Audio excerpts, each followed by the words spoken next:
How to tag people on your Instagram post. So first is to open the Instagram application.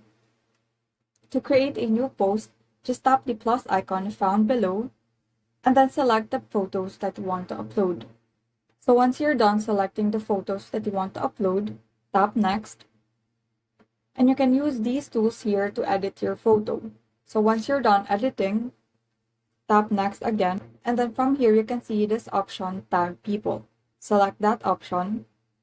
Tap anywhere on the photo. Now using the search bar on top, search for that person's account to tag that person.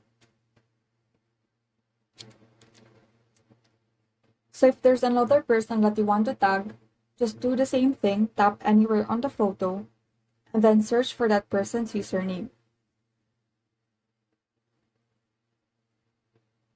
And then tap the check mark found on the top right corner. But if you don't want to tag them directly on the photos, you can use the caption to tag them. So just tap here, and then search for that person's username. Once done, tap OK, and then tap on Share. So as you can see, I have tagged those persons on the photo and also in my caption. And so that is how you tag people on your Instagram post. Thank you and have a great day.